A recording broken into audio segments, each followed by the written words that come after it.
Right now, I serve as the president of College of the Redwoods. Can you? Yeah. Right now, I serve as president of CR. And every group I go to, someone says, well, what does a president do? And I think, I don't know. My job changes every minute. It depends who I'm talking to and what I'm doing.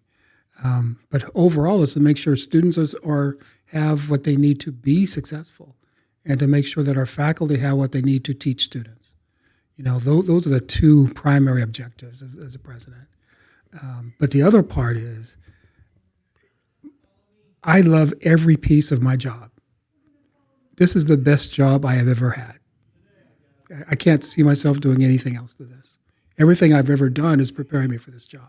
So it's been a terrific experience for me. That's awesome. That's cool how, your whole life has sort of evolved around getting to this one goal. It has. And that's something a lot of people strive for. They work their way up their whole life to reach, president of high caliber college. So I really like that your life has revolved around getting to this goal, and you've reached that goal. Actually, if I could have tell a quick story on this, is actually higher ed was not my primary goal in life at all. Actually, from when I got done with college, I joined the Marines, hence my Marine shirt on. Oh yeah. And then I went into business with Kraft Foods and Mobil Oil in Chicago. And I didn't really think about going into higher ed until I talked to my father. And when he was getting sicker, he asked me, he said, "Son, what do you want to do with your life?" I said, "Make money." And he said, "Life is more than that. I encourage you to get into higher education," because he did. And I said, "Okay, I'll give it a shot." So I started at Eastern Washington University, and I worked as you said. I just worked my way through it, and now I'm doing what I was meant to do. So my father, wherever he is, he was right. I don't often say that, but he was absolutely correct to lead me to where I am today. It was great advice from him. That's so cool. So, straight out of your education at what school was that? Actually, I went to two schools. I went to Eastern Washington University for my bachelor's and master's, and Gonzaga for my PhD. Awesome. And so when you, initially graduated, you said you weren't looking to go into higher education. Actually, no. Yeah. So what were your eyes on? What was your mindset then? What were you looking? At first, I really wanted to make my goal is to serve in the Marines for 20 years. So once I got done with my bachelor's, then I went to officer candidate school. And at that point, I said, I just want to be in the Marines forever. And then when I was with my first hitch out, there were a lot of companies that were actually recruiting officers to go into business without a business degree. Yeah. So of course, me being me, I chased the money. Yeah.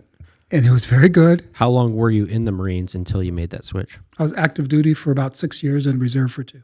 Thank you for your service. Absolutely. Thank you for your service. Can't think of anything else I would have done. Actually, it really helped me because I was a very arrogant, wild child, as my father used to say. So the Marines calmed me down quite a bit. Oh, really? Oh my gosh, you betcha. Taught you discipline and stuff, and it really taught me that I shouldn't be as arrogant as I thought I was. That's awesome. It was a hard lesson to learn. Oh yeah. Hard lesson. Okay. And so you joined the military and you started getting offers from the private sector to marketing. If you don't mind sharing, what was that money looking like at the time comparatively to being in the Marines? It's really hard to really compare because when I was a Marine, we were paid $35,000 a year, thereabouts. But we also have free housing and free medical. Great benefits. And so it's kind of pretty hard to quantify that. But I think I was offered 3 times that to get out and work for Mobil Oil and Kraft Foods in Chicago. Whoa. Wow. So, of course, it was worthwhile. Yeah. And so you moved into the private sector. How long were you there? What did that look like? I was with Kraft Foods and Mobil Oil for probably 10 years, maybe 8 years all told. And then that's when I told my father I'd go back to school, get a master's, and work my way through higher education at that point. What made you move away from was it craft foods and mobile oil? Mobile oil? Yeah. A promise to my father To get into higher education? to do something else with my life that makes a difference. Can I ask you, go on a little bit of a tangent? Sure. What is the process to get into working with higher education and then climbing up the ladder and then becoming president? I think it'll be different for different people. For me, I just got the master's degree, and I just worked my way through like a baccalaureate institution like Humboldt State. I apologize, Cal Poly Humboldt, working in the admissions office. Right, so being out there trying to get students to come to college. So I started at the very bottom to get students in, and went up from just a basic outreach person to a director, then a dean, and then have to move away from Washington State to Chicago to work for another college where I used to teach and be an administrator at the same time. So at some point, I think someone in higher education, they'll probably have to move different places to rise up in the institutions. Okay, so it's kind of just like at a regular job. You start as associate and then you work your way up to Very similar. manager, senior. It's a very same way of going up the ladder. Is the same way. That's cool. So you were in the private sector and you move into education, and it was because of a promise to your father. Yeah. Why? And you said it. The reasoning was making a meaningful change in the world. You left. You pursued a career in higher education. Yes. Do you feel like you've been able to make that meaningful change?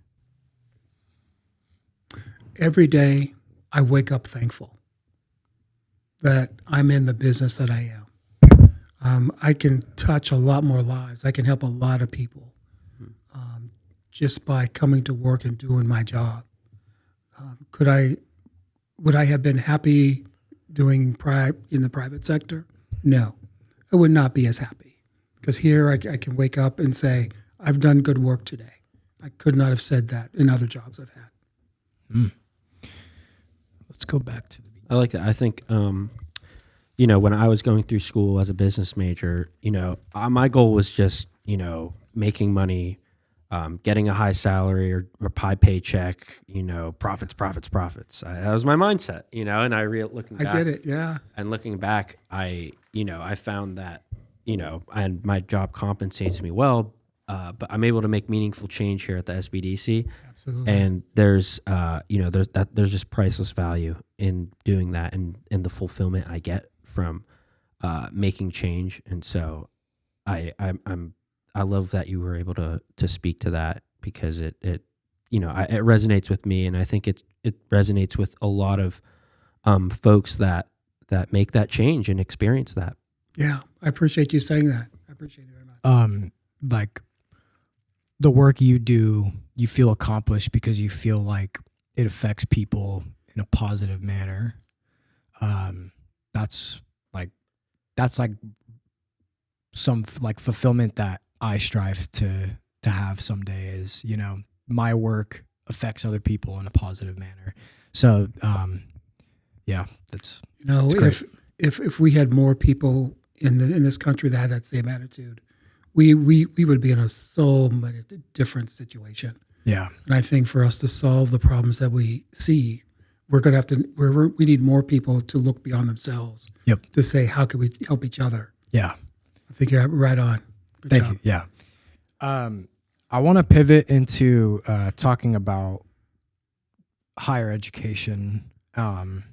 Is the age of the college degree over, and are you leaning more into trades now? What's your opinion on that? The age of a degree is never over, for two reasons. One is it depends upon what a student wants. If they want a degree, then of course a degree is there.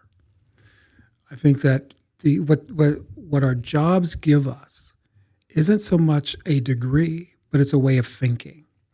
right? A degree, wherever you go, you are taught to think as critically as possible and to, as best as you can, shed old perceptions or start questioning what you used to believe.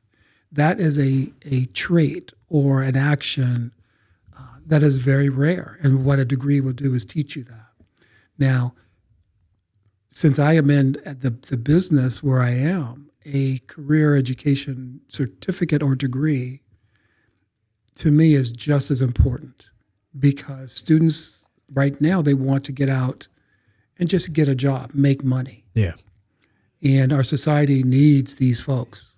So I'm proud of the fact that my institution does both extremely well. What we're trying to do is make sure that students who get a degree or certificate in the trades, that they have a pathway to get a baccalaureate somewhere, preferably to Cal Poly Humboldt. That has been what we've striven to do for a while. Calling all entrepreneurs in Humboldt County. This video is brought to you by Startup Humboldt. Startup Humboldt is powered by the NorCal SBDC, Cal Poly Humboldt, College of the Redwoods, and Lost Coast Ventures, and we're building the future right here on the North Coast.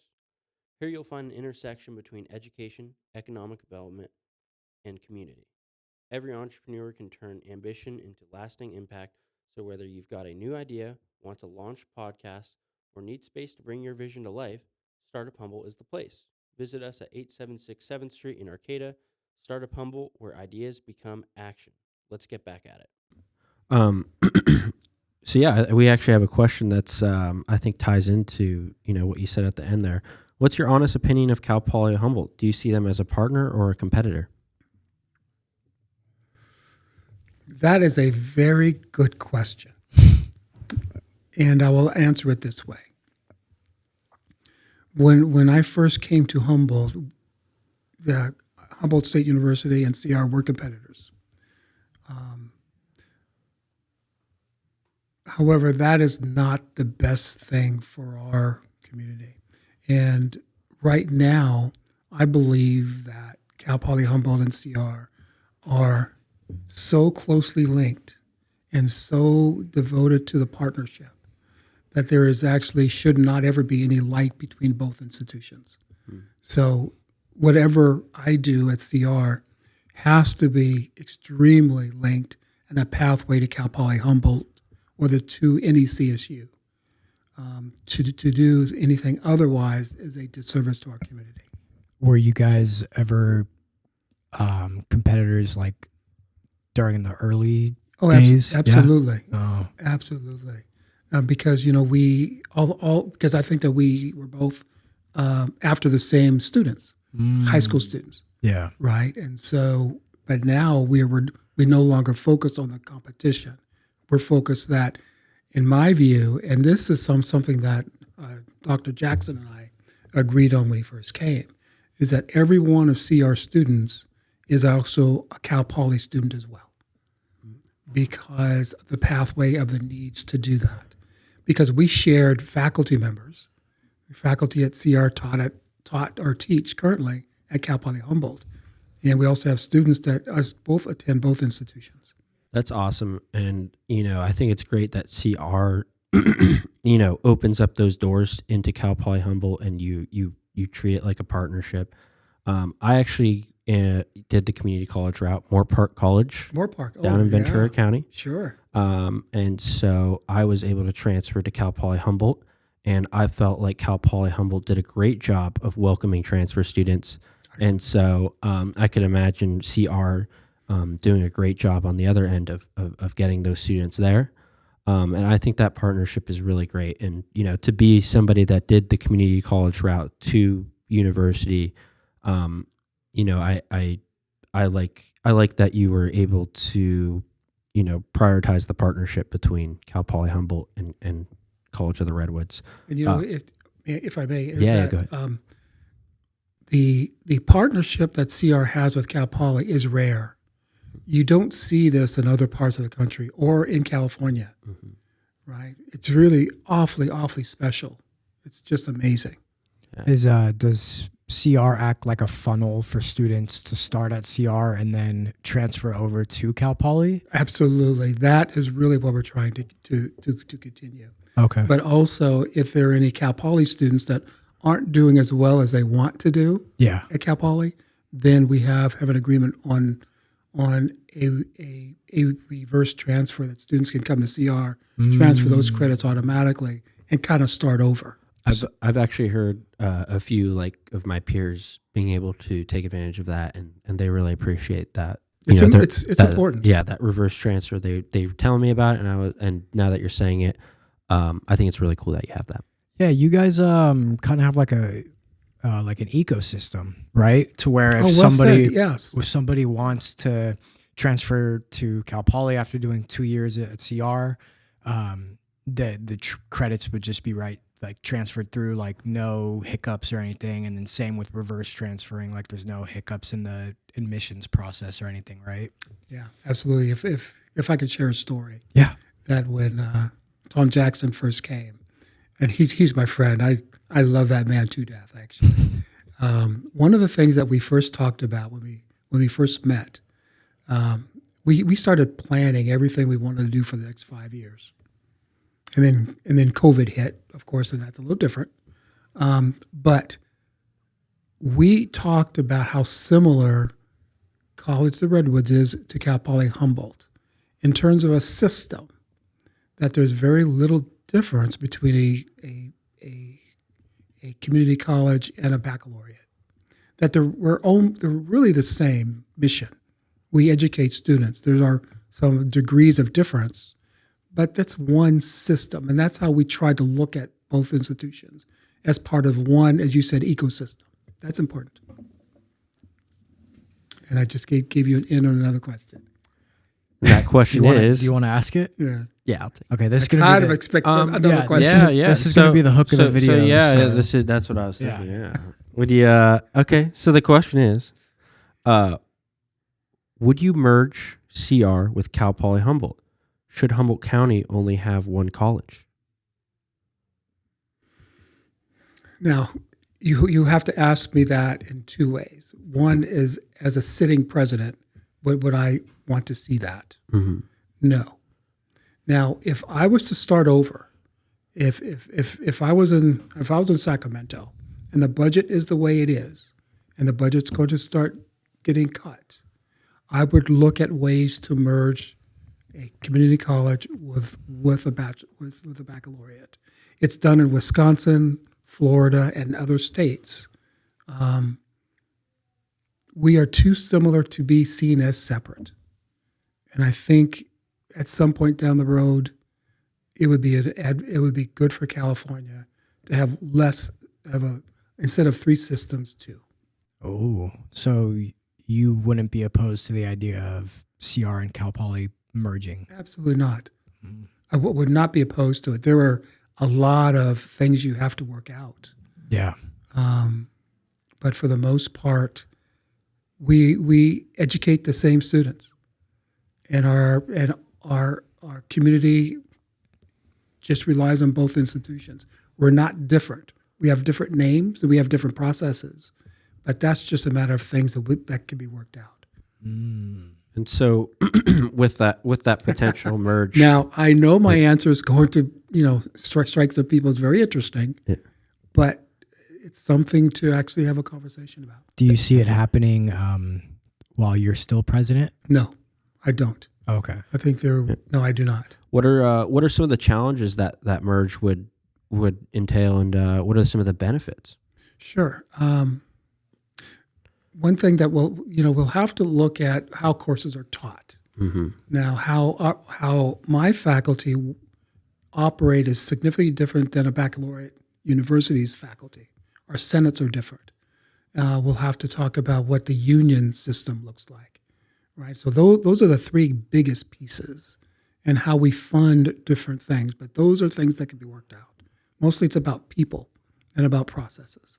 So for example, at a community college, the administrators don't have control over curriculum. The faculty own that from beginning to end, which is the right thing to do. I don't think that's the same at a baccalaureate.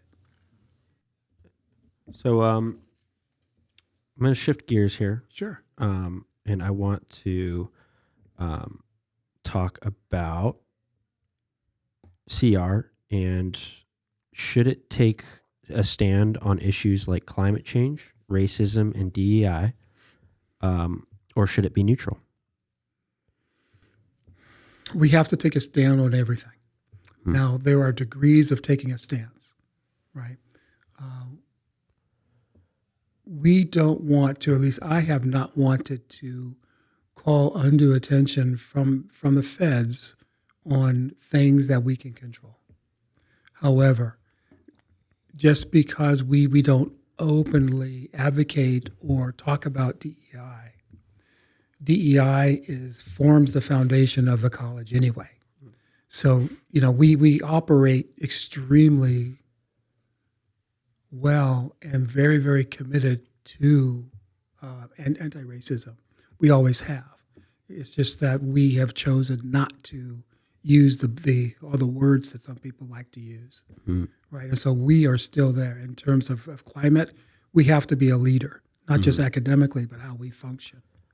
Absolutely. I think that here at the SBDC we're taking a very similar approach, and Will says his response is very similar to yours, and so I think that's why I like Will so much.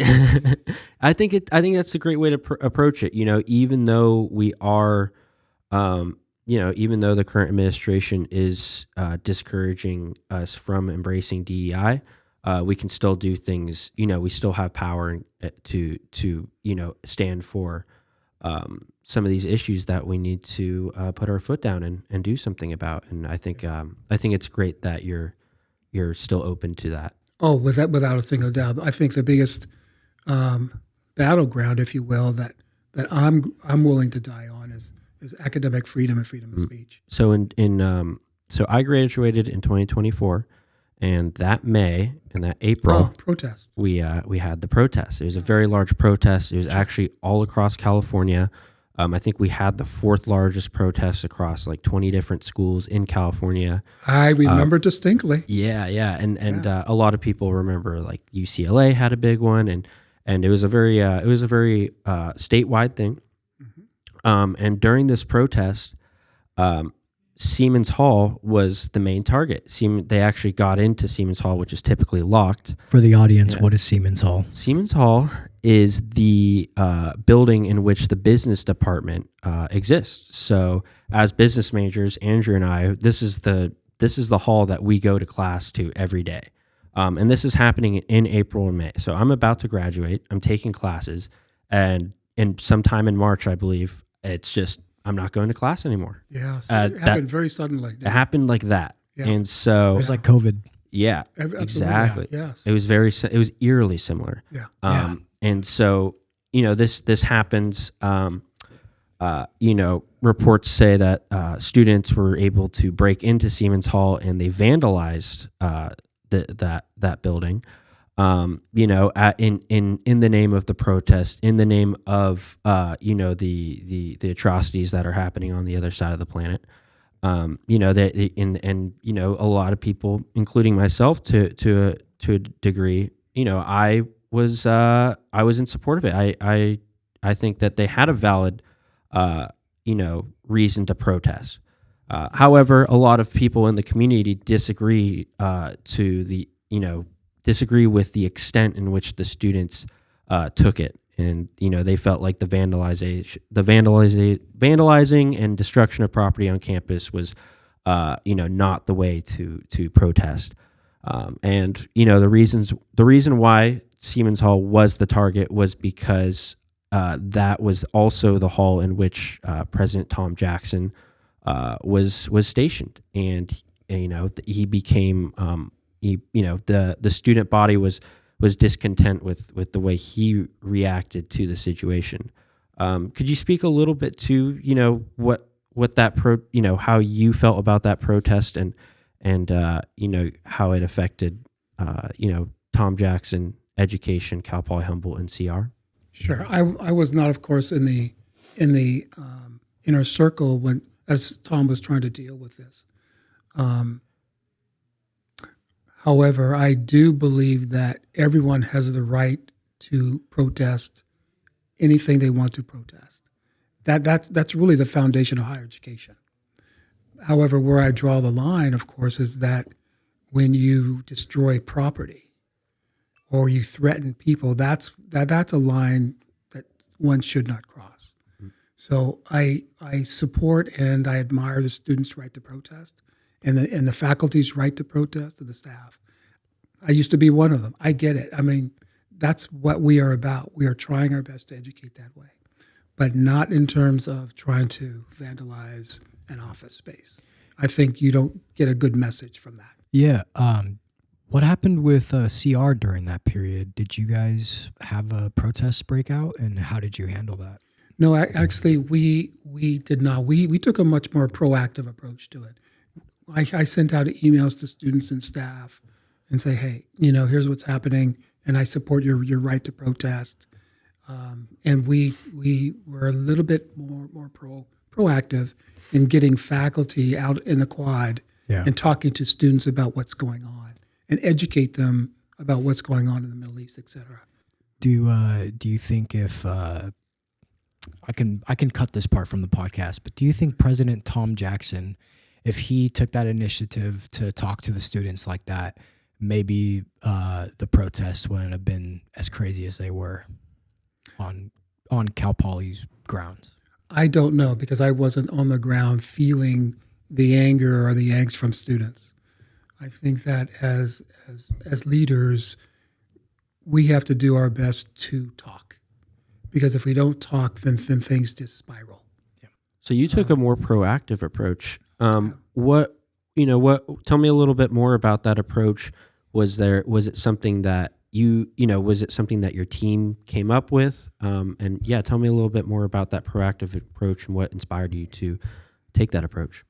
I guess I'm thinking about that where the anger comes from is someone not listening to you, right? And so the more that we as leaders, as the president, can get out and about and talk to people and listen and make changes based on what they see and hear, I think that is really what we should be doing.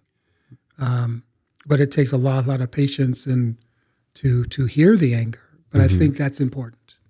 Yeah, I think listening is very powerful, and I think that that was a great approach. What was that? Is that something that you've always done in your career in higher education? Is be proactive, be a communicator, be a listener?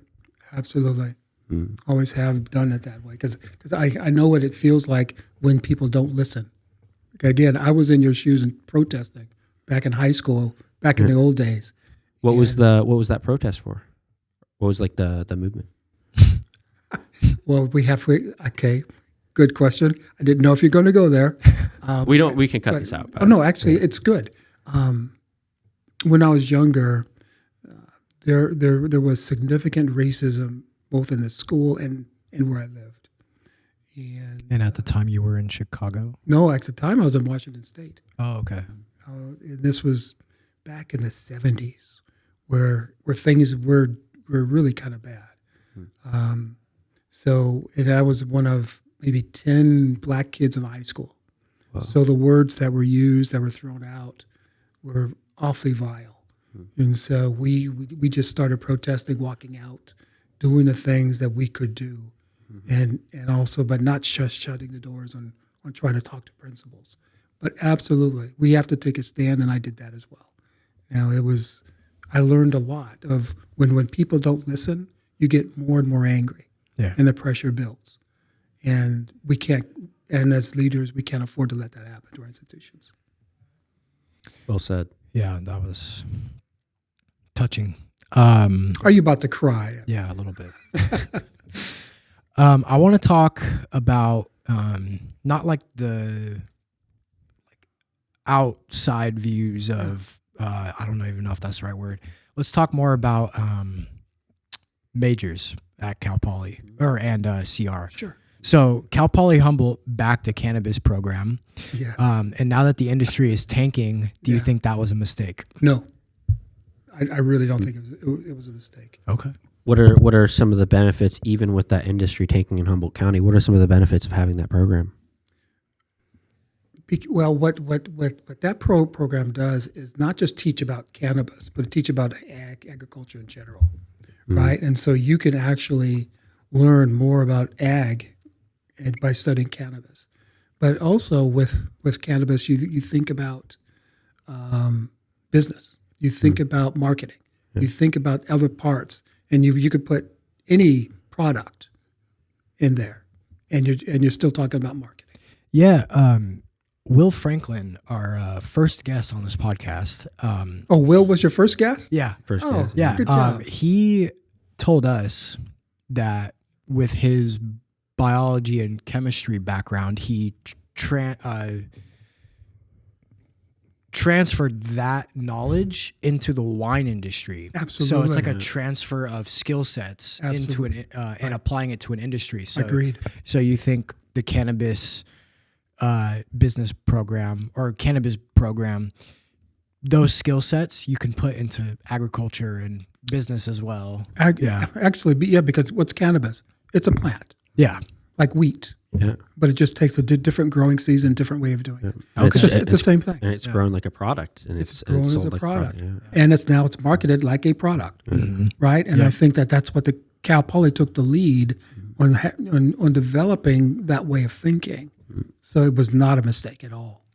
Do you guys have a cannabis program? I do not. I looked into it. However, since it's a different scheduled product, and it would put all my financial aid in jeopardy if I had a cannabis program. But you could study ag and then transfer into which is exactly what we did. Yeah. We Awesome. study ag, Yeah. and students can transfer. I shouldn't say this, but anyway, and students can transfer what they learned growing product at Shively Farm Yeah. to growing weed That's on awesome. a very legal way. Yeah. So Legal. Please, I said legal. So you have you have a lot of different majors and options Yeah. on things you can learn at CR. What's one major or department that you don't think deserves government funding? Now we're talking about state government funding. Yes. We are funded in 3 different ways. One is state monies, and one is grant money, and one is self-support. So every penny, every dollar that we get from the state for our academic programs for credit and some for non-credit should stay, right? Because that the state gets a lot of return on investment by every dollar it gives us for academic programs. We are very, very good at separating all 3 streams and trying to capitalize on all 3. So there's no program that I would say does not deserve state funding. I think it's all good. Awesome. And Because all of our degrees are tied to what our community wants, right? So if you defund me in some way, the community ultimately loses. And if you could fund one program more and you had the opportunity and you could only choose one, what would it be? That's like saying which kid do you love the most. That's true. Right? That might not be a fair no, question. it's not. However, I will answer it this way: is we will always offer a transfer degree, but where our focus is moving forward is career education and healthcare. That's what's going to help our community the most and the quickest. So. That's awesome. I think those are I need more awesome. funding in healthcare. Yeah. I mean, I think through my education, I think that all the majors that I, got to meet with and experience, even if I just took one class as a GE, I think I got value out of it. And, I guess if I was to answer the question, I would have had the same approach, and I would have been like, oh, I wish I could fund all of them, I have to tell you, I was I like to visit classes every semester, and I think this week I visited 4. Nice. And the one that stands out the most is Bio 6, Human Anatomy, where I took part in dissecting a sheep's brain. No way. It was phenomenal. That's cool. And I kept thinking, if I was to start my life over, I'd want to go into medical field because I found it intriguing. Yeah. It was just a mysterious thing. Yeah, we got to back in middle school, we got to dissect cow eyes. Oh yeah, Yeah, that was a trip. it's amazing, isn't it? Yeah, we didn't get to do frogs though. Everyone else always got to do frogs. Yeah, I never did. I did the frog, and I think I did a jealous. fish at one point. I tell you what, doing a sheep's brain, That's cool. That's pretty it's cool. amazing. Yeah. Wow. Speaking of students, And sheep's brains, or just yeah, students? just students, yeah. That was a good one. I like that. AI Yeah. is a big problem more than ever. Or a great opportunity, whichever one. Yeah. Well, yeah, some people think it's more of a problem. There's a bubble around it. That's a whole Absolutely. That's a podcast good by point. itself. But I think it's good. He thinks it's good. I want to know what higher education thinks about AI and if you guys have anything enforcing students to stop it, because I actually know a CR teacher who talks about AI, how to prompt it, and wants their students to use it and Yes. see where they can go with it. Yes. What are your guys' opinions? Are you stopping it? Are you letting it happen? Are you taking initiative to teach people how to use it and how it can help their workflow get more efficient? What's your guys' stance on AI? What a terrific question. We are not going to stop it. However, what we're trying our best to do right now is to put guardrails around how we use it.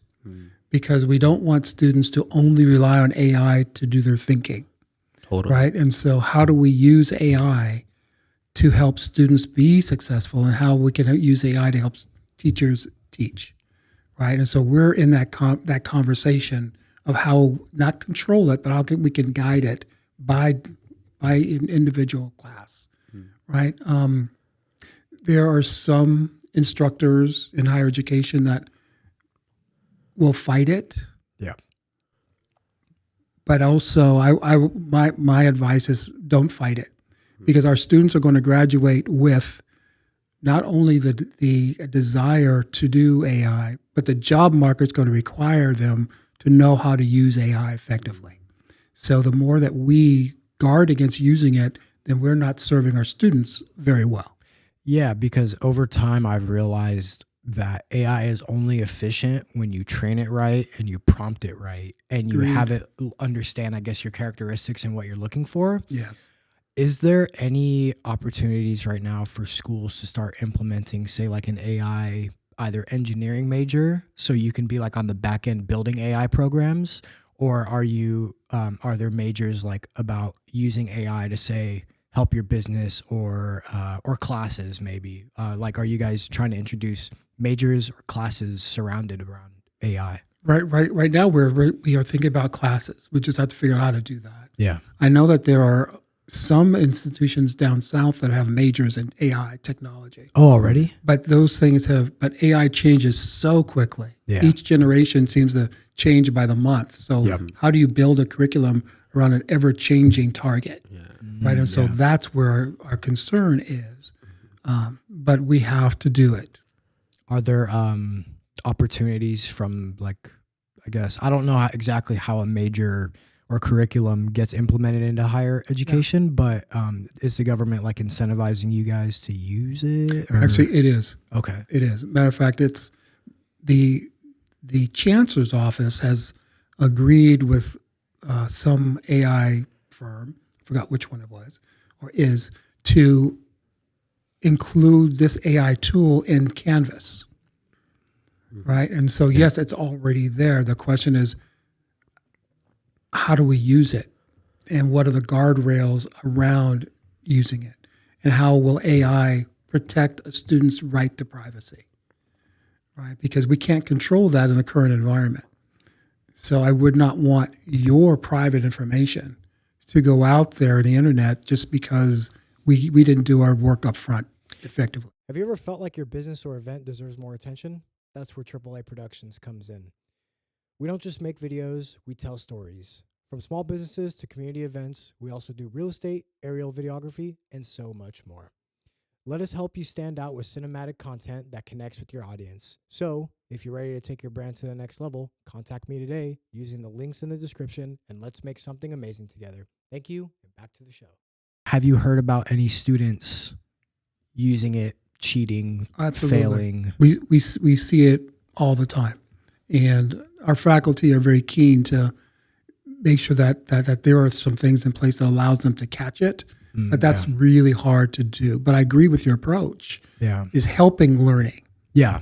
right, and not do the learning for you. Yeah. Because the tools that I've seen teachers use, someone could be a great writer, and they can get caught by that system, Absolutely that AI right. detector. If that's the case, how do you guys like justify reaching out to that student and being like, hey, we believe you used AI, if that's like the system in place? Actually, that's exactly what we do. Okay. Is that our faculty reach out and said, hey, here's what we found. And it's up to each faculty member to determine what approach that they want to use. And that's where we have a task force in place to help the institution as a whole understand AI and have guardrails or guidelines about its use, both in the classroom and outside of the classroom. Now, I have to admit to you, though, I understand AI from a concept. I tried using it for 15 minutes and I couldn't figure it out. And I figured, okay, I'm all done. So yeah, it's hard. It's actually, at first when it first got introduced, you're like, oh my God, this will do my homework for me. But then once it's become more adopted and more iterations of it and you use it for longer, you realize there's a strategy on how to use it properly and efficiently. So that's definitely a skill that people are building and learning, and I recommend you guys do that. Well, I will pass that on. I don't think I'm at an age where I'm going to use it, because I'm going to try to preserve as many brain cells as my 67-and-a-half-year-old brain can keep. So You're 67? 67 and a half, yeah. Really? Yeah, so I'm going to try to use as many brain cells as I can. Oh, wow. I was just going to say, I wouldn't have assumed you were 67. Yeah. That's very kind, but Yeah. yes, I am. I'm turning 22 the first week of November. Oh, you're such a kid. Yeah. That's great. You have a long, good life ahead of you. That's Thank wonderful. you. I appreciate that. Yeah. I started my business when I was 19, and then I started this podcast in September. Wow. Yeah. You're driven. Thank you. That's wonderful. Yeah, if it wasn't for my friends, I wouldn't have, I guess, tapped into that side, because they were like, "Oh, you should become a business major. Like the stuff you talk about. Like you should do something in business." And then I was like, "Okay." And then I realized that having a business degree is probably the most versatile degree you can have. It is, because yeah. it hits all aspects. Whereas like my original one, film, that's just one industry and super competitive. So I was like, why not do business as a major, film as a minor, and then pursue, I guess, my passion with it, which is turning the video medium into a business. So Which is exactly what you're doing. That's what I do. Yeah. Congratulations. Thank you. You're doing it well. Thank you. I really appreciate that. So yeah, So do you have any other really hard questions? I think I burned through them all. Wait, no, we still have one more dicey one. Oh, okay. Maybe, maybe not, but go ahead and ask me. We're gonna find out. Exactly. What's something what's something that the public would be curious to know about how CR or the district actually runs? That is a insightful question. The reason I think it's insightful is that every day when I come to work, I think about the history that I've helped create at CR for 20-something years. That when I first came here, we were in a lot of fiscal and accreditation problems. So I think if the public knew what was going on at that time, they would not be happy. And once we went on what's called show cause, where we had to demonstrate to the state why we should remain open, all of our laundry was aired, right? And it was we should have done better over years, and it came out that we were not. We were not doing what our jobs entailed us to do. And what year was that accreditation? Boy, I came here in 2005, 2006. We were in accreditation problems at that point. I think 2009 or 2010 is when we hit rock bottom, and we had to work Herculean effort to satisfy all the recommendations that came from the state. And if it wasn't for our several faculty and staff and administrators who took it upon themselves to fix the institution, I would not be sitting here talking to you. Well, But we have done so well. There is nothing, quite frankly, that if our community wanted to come in and see us, Yeah. which I invite them always to do, yeah. there would be nothing that they would say is untoward. So I think they would be very proud of us. So if CR was to, have another accreditation, you'd feel confident. Actually, we did last year. Oh, really? Nice. How'd that go? Perfect. Night and day Awesome. difference. It was just like, really? Have no recommendations, and we're fine for another 8-9 years. That's Wow. great. You have no idea how gratifying it is. Yeah, that's I don't. Amazing feeling yeah. to say, we're doing good work. and We're you doing did it that. right. I did it with a lot of people. Well, yeah, A but lot of you're people. leading the charge. I yeah. haven't experienced it, but the SBDC, we get accredited, Yes. and so That's right. You do, don't you? yeah. So I'm Tell me probably about, tell us more. I want to hear about would- this. Yeah. So That's a I've good been question. here. I've been here for 18 months, so I haven't experienced one of those accreditations because they're not an annual thing, right? It's it's like random. I don't know how the system works with how who gets accredited at what point. We're a 501c3, so but it is something that all 501c3s are not. I don't know if all of them do, but the bigger ones, it's something that happens, and it's ultimately to make sure that nothing fishy's going on. There's not a misuse of taxpayer dollars. Oh, and so you were telling me about that. I was, that's what I was, Yeah. and so And you have to go through an annual audit. exactly, it's an audit for nonprofits, That's right. and so it's a big deal here at the SBDC, and we take it very seriously, and Especially right now, by the way. and we make sure that we don't. It's not something we worry about when it happens. We worry about it every day of every week. And we always actively prepare ourselves and prepare our program and our network to pass accreditation with flying colors. And it's a big deal in the nonprofit world. And if you get accredited and they find some red flags and some dirty laundry, that's funding can get cut, people can get laid off. Yeah. It's a big deal in the nonprofit world. So what the beauty about what you just said is important for everyone to know is, so you don't wait till the very end to see how you're doing. no, not our program. And so you have put in your culture Yeah. the things that you have to do right. So you Yeah. live it on a daily basis. So you don't have to make things up at the end. Totally. And like Perfect. That's great. And I do want to say that my boss Will Franklin and his boss does a great job of being on top of that. And like that's what like her She's phenomenal. her leader. attention to detail, She is. Yeah. her it's something that I learned from and I take away, and I'm like, I got to be more like that. And so accreditation is definitely something that I'm glad to hear CR was able to We do have well done on. well. And I want to applaud you that you find a mentor and you want to emulate good behavior. That's key to your success. So congratulations on finding 2 of them. Thank you, I appreciate Yeah, it. good job, great. bro. Yeah. I got 3 now. Dr. Keith Flame. Oh my God. So yeah, you've led CR for almost 20 years, going through, Actually, more than 20 I years. started at CR as a vice president. Okay, And then I've been the president for 10 about 10. 10 years. Okay, so ChatGPT was right. You've led CR for almost 10 years. As the president. Yes. Yeah, as the president. Yeah. What's one thing you still haven't pulled off? That is another Maybe- insightful question Yeah. as I get to the end of my career. Again, I'm 67, I can't do this job forever. There are so many things that are left undone.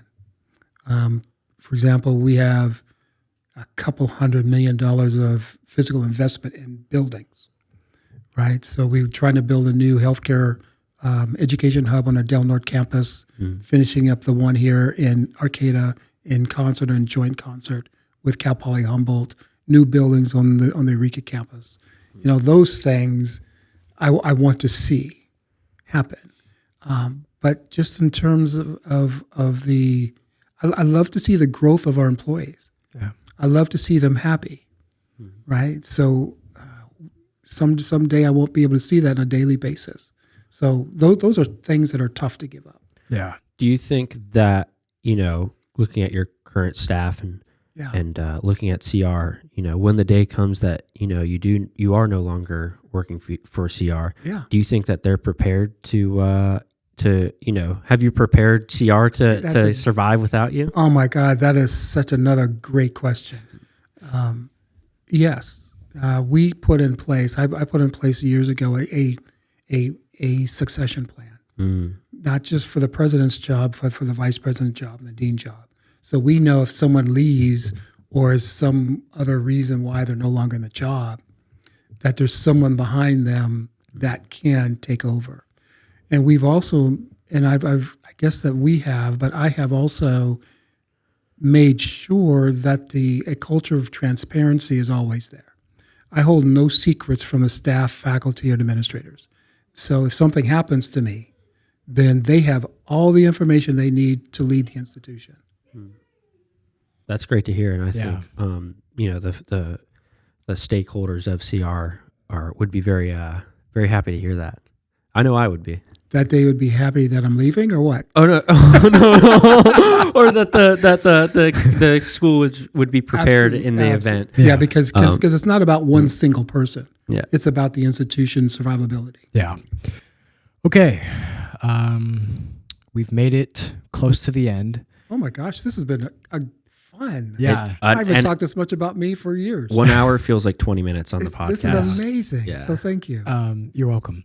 And thank you for joining us. Absolutely. We do this segment at the end. Yeah. It's called a 5-question lightning round. Okay. But usually we'd have you either answer in like one word or like a small sentence. But today I'm trying it differently.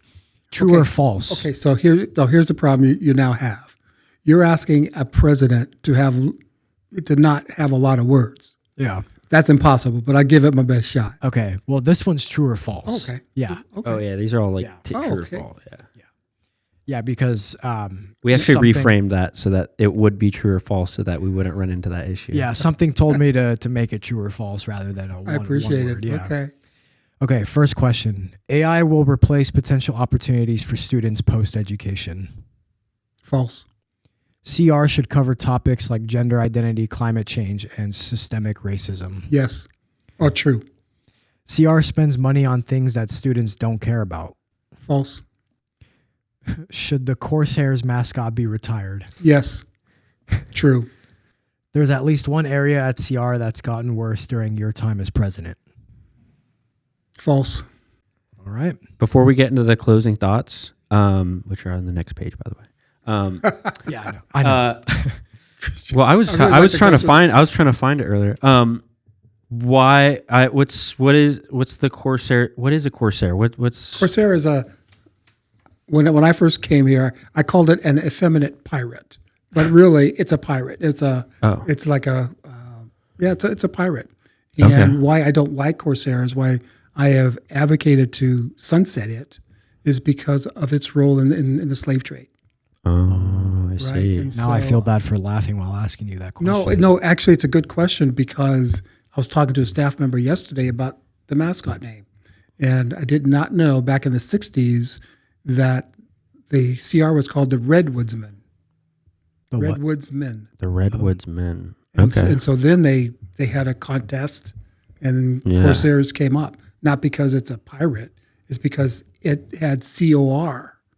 Like College of the Redwoods and Corsairs. It sounded nice and fluent with College of the Redwoods. Interesting. Yeah. Yes. Okay. Is it kind of like in the NFL, the Redskins had to change their name? Yeah. And so Very similar concept. Is there other mascots in the works? Yeah, actually, last year we actually worked with our tribal partners to come up with, because CR is located on Wiat land. Oh, yeah. So we asked, what is important to the Wiyot people. And the Humboldt and County wolves yeah. is one of the main, because we have a main wolf den used to on the Yeah. CR campus. Oh, that's right. cool. And so that was one thing. Okay. Yeah, I think with my experience in Humboldt County, there's deep roots with indigenous culture and Absolutely. this community does have strong support and dedication to at least in my experience to Native American tribes and cultures, and so I think that would be fitting to I agree. do a mascot in partnership with a tribe that. And I haven't given up the fight yet, but I'm never using Corsairs. Right now we use Redwoods. That's Okay. Yeah. I like that. Is The Redwoods. is the Corsair mascot still around, or do you guys not use it? We're not going to use it again. Okay. When did you guys stop using it? Last year. Last year. Okay, cool. I'm glad we brought that up. Yeah. That's a good question. Yeah, Thank that's you a cool for asking. topic. Yeah. Yeah. You got it. Oh, okay. So we got some closing thoughts and advice for you. I can't wait. Another person told me how to do my job. Oh, no.